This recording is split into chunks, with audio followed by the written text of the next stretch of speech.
dari Prodi Bimbingan Konseling 2020A. Saya di sini berkuliah di Universitas PGRI Banyuwangi, dan di sini saya akan menjelaskan tentang pencarian jati diri pada remaja. Kalian tahu nggak pencarian jati diri pada remaja? Pada masa remaja terjadi proses pencarian jati diri yang membuat remaja banyak melakukan interaksi dengan lingkungan sosialnya. Salah satunya adalah sekolah. Sekolah dapat membuat remaja melakukan hubungan baru yang lebih matang baik pria maupun wanita, dan mampu mengajari remaja tentang peran sosial. Pria dan wanita, hal ini menyebabkan remaja banyak menghabiskan waktu di sekolah. Namun, di dalam lingkungan sekolah juga dapat menimbulkan suatu masalah, emosi, dan pada diri remaja. Salah satunya adalah terjadinya tindak kekerasan atau school bullying, baik yang dilakukan oleh guru terhadap siswanya maupun siswa terhadap siswa lainnya. Dampak dari perilaku bullying ini sangat mempengaruhi perkembangan seorang remaja. Dampak yang ditimbulkan oleh perilaku bullying ini mempunyai pengaruh jangka pendek dan ada yang berjangka panjang. Pengaruh jangka pendek yang ditimbulkan oleh perilaku bullying adalah depresi, karena mengalami penindasan. Minat untuk mengerjakan tugas-tugas pun tidak ada. Sekolah yang diberikan oleh guru dan menurunnya minat untuk mengikuti kegiatan sekolah. Lalu, pengaruh jangka panjang yang ditimbulkan oleh perilaku bullying adalah remaja akan mengalami kesulitan dalam menjalin hubungan baik terhadap lawan jenis, dikarenakan selalu memiliki kecemasan akan mendapatkan perlakuan yang tidak menyenangkan dari teman-teman sebayanya. Kemudian, perilaku bullying ini juga berdampak pada bidang akademik. Bidang akademik remaja yaitu remaja akan mengalami penurunan prestasi akademiknya atau sering sengaja untuk tidak masuk sekolah. Masa remaja merupakan masa di mana seorang manusia sedang berada dalam pencarian jati dirinya, yang ingin berusaha mengenal siapa dirinya. Sebenarnya, seorang manusia dikatakan remaja jika dirinya sudah menginjak usia 17 tahun. Masa remaja merupakan masa transisi dari masa anak-anak menuju ke masa dewasa, yang dimulai pada saat terjadinya kematangan seksual, yaitu antara usia 11 atau 12 sampai dengan 20, yaitu menjelang masa dewasa muda. Remaja tidak mempunyai tempat yang jelas, yaitu bahwa mereka tidak termasuk golongan anak-anak, tetapi tidak juga termasuk golongan orang dewasa. Mereka akan berkumpul dan bergaul di antara mereka yang sebaya, membentuk komunitas sendiri, tidak berkumpul dengan orang yang sudah dewasa, juga tidak bermain dengan kanak-kanak lagi. Masa remaja dianggap sebagai masa labil. Kenapa disebut labil? Karena di mana individu berusaha mencari jati dirinya dan mudah sekali menerima informasi dari luar dirinya tanpa ada pemikiran lebih lanjut. Dan dalam usia ini seorang remaja mengalami masa yang dinamakan masa pubertas. Saat pubertas, biasanya manusia ingin mencoba segala sesuatu yang baru dalam hidupnya. Muncul berbagai macam gejolak, emosi, dan banyak timbul masalah baik dalam keluarga maupun lingkungan sosialnya. Terkadang fase ini dapat menimbulkan kecemasan pada dirinya sendiri dan keluarganya. Berbagai macam hal yang dilakukan para remaja di zaman ini, terlebih di zaman sekarang semua serba teknologi. Banyak aktivitas yang dilakukan dimulai dari hal yang positif dan negatif. Jika para remaja tidak bisa memfilter baik dan buruknya aktivitas yang dilakukannya, dapat berdampak buruk lagi pada dirinya, karena pada masa remaja menentukan akan jadi apa kita di masa yang akan datang.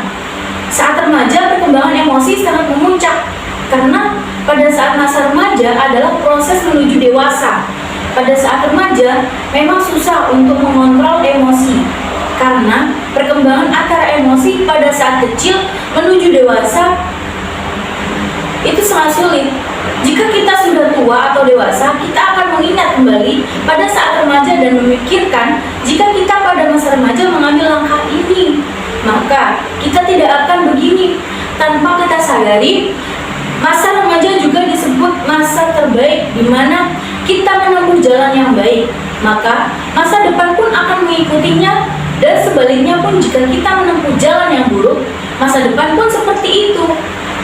Banyak hal yang dapat kita hindari untuk menjaga diri selama masa pubertas, seperti tumbuh di lingkungan yang positif, menjauhi jika pertemanan toksik, menghabiskan waktu dengan hal yang bermanfaat, dan melakukan aktivitas positif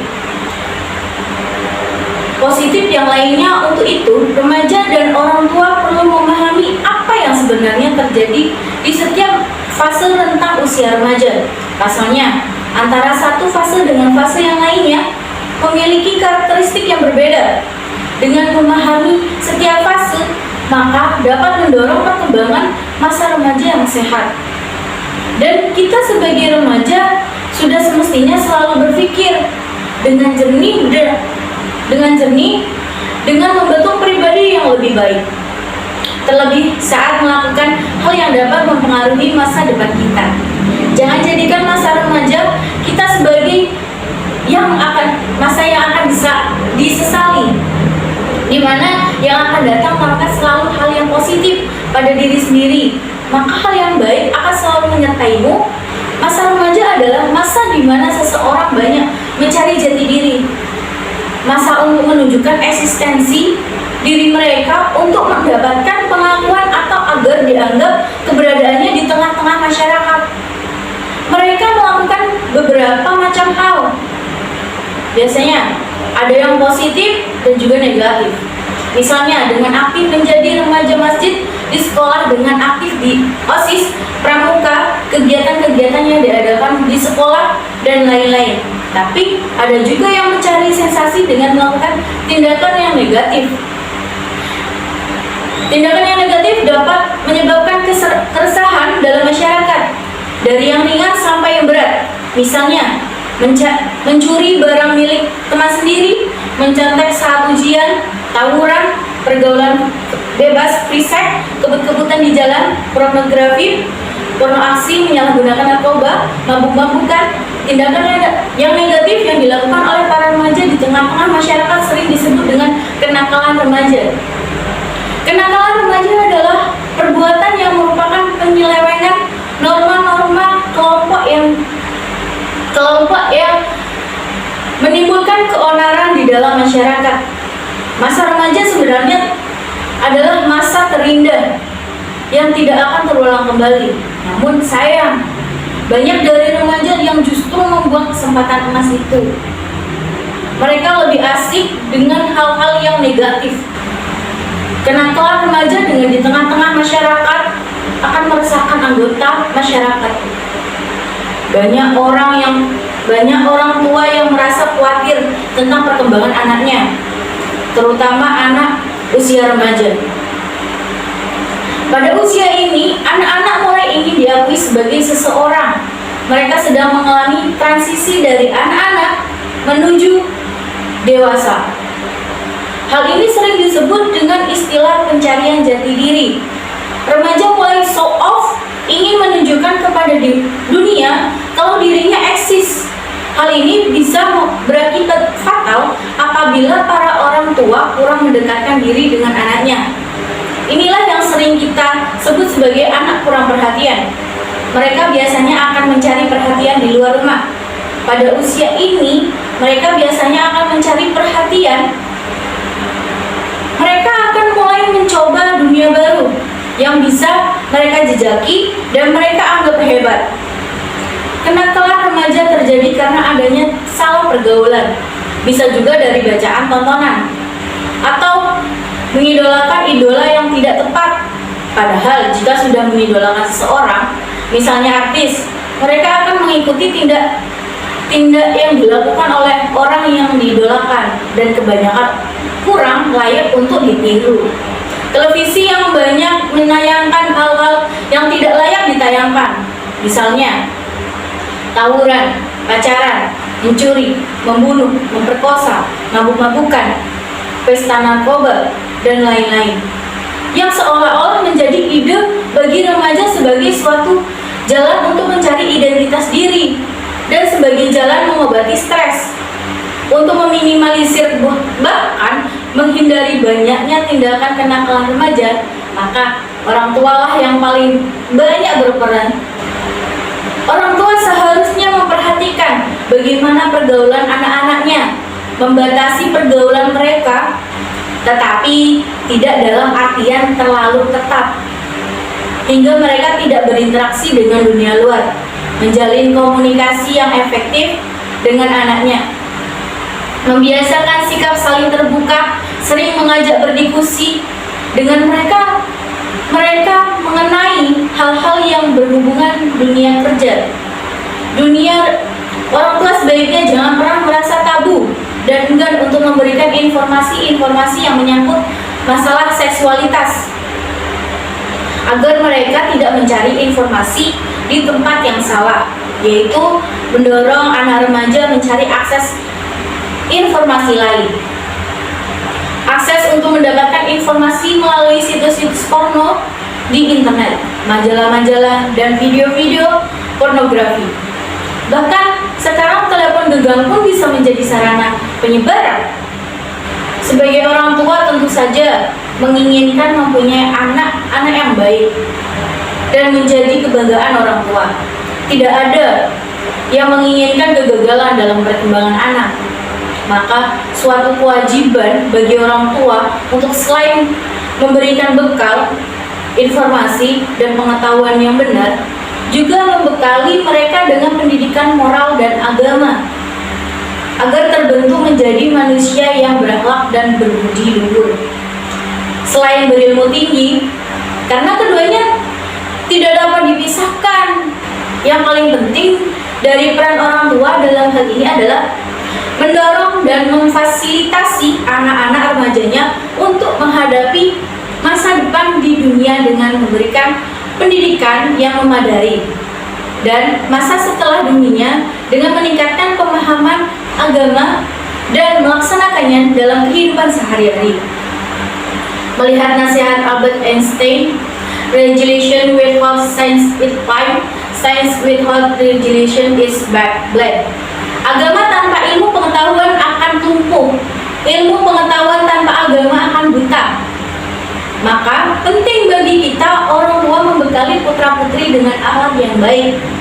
Karena dengan pengetahuan dan ilmu yang tinggi, seseorang bisa menjadi manusia jenius. Percuma jika para remaja kita cerdas dalam berpikir tetapi moralnya rusak, karena yang akan muncul adalah kehancuran dan kebobrokan moral masyarakat. Karena dalam fase ini remaja sedang berada di antara dua persimpangan, antara dunia anak-anak dan dunia orang-orang dewasa. Kesulitan dan persoalan yang muncul pada fase remaja ini bukan hanya muncul pada diri remaja itu sendiri, melainkan juga pada orang tua, guru, dan masyarakat. Jadi kesimpulannya adalah setiap anak remaja itu pasti ingin mencari hal-hal yang baru untuk menemui jati dirinya sendiri. Bahkan terkadang anak remaja itu tidak memerlukan butuh motivasi kepada orang tua, orang terdekat, atau enggak orang-orang yang dipercayai anak itu sendiri. Mungkin dari saya cukup sekian. Terima kasih. Wassalamualaikum warahmatullahi wabarakatuh.